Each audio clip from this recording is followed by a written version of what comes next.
अमृत मधुर स्वरे भासिला परितोषरे मालूम स्वरे नथिला आशा करिब के विहार राजलक्ष्मी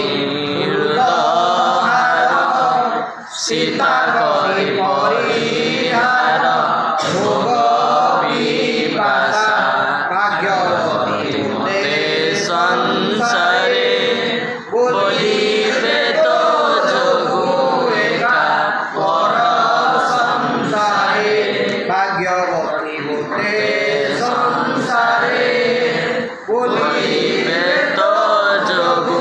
एका पर संसारे। ताले अमृत मधुर स्वरे तमें जदि ताको सुंदर भाव में मधुर भाव में कथा कहब अमृत वर्षण कला भाया लगे। आ मो भाया गोटे क्रोधी लोक रागिकी कहले तुम भर भी राग सृष्टि हम। जदि गोटे झील पिलाटे तुम माँ आसिक तुमको कथा कहे सुंदर भाव में कह पुरे कड़े जाइलु एत दिन है आसन मुझे खोजुली सदैव अमृत वर्षण होगा।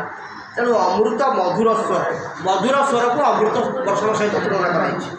अमृत मधुर स्वरे भासिला परितोषरे भासिला माने कहला अमृत रूपक मधुर स्वर भासिला माने कहला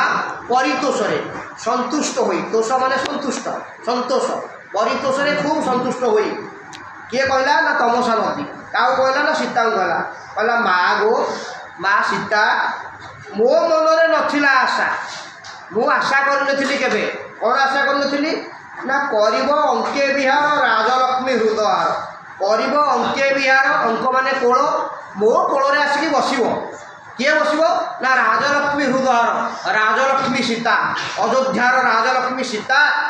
सी कौन राजलक्ष्मीकर हृदयर हार अयोध्या राजलक्ष्मी हृदयर हार सीता सती सीता मो कोल आसिक बसब यही कथा मुझे आशा कर सीता करी परिहार भोग पिपाशा जो सीता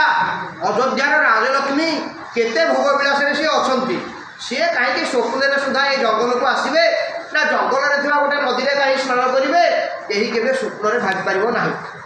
किंतु मो भाग्य भल तो भली राजलक्ष्मीकर हृदयर हार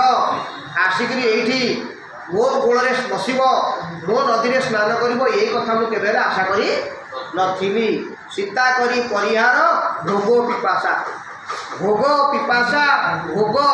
राजभोग त्याग करी सीता भली महाराणी एटिके आसवे से कथा मु स्वप्न भावी नी। भाग्यवती मोते संसारे बोलिबे तो जोगु एका पर संसारे बुझिलु माँ सीता तू आसिक मो ये जल गाधे पड़लु जहाँफल मु धन्य हो संसार लोक कहे तमसा नदी केड़े भाग्यवती जहाँफल अयोध्या राजराणी पुरुषोत्तम श्रीरामचंद्र पत्नी सती शिरोमणि जनकनंदिनी वैदेही से स्नान कले केड़े भाग्यवती मो माँ मो भाग्य था तो भली पुण्यवती अयोध्या राजलक्ष्मी आसिक मो कूल बसब स्नान कर तेणु मत प्रशंसा करी पर संसार मत तो जो समस्त प्रशंसा करी भाग्यवती भाग्यवती बोली केड़े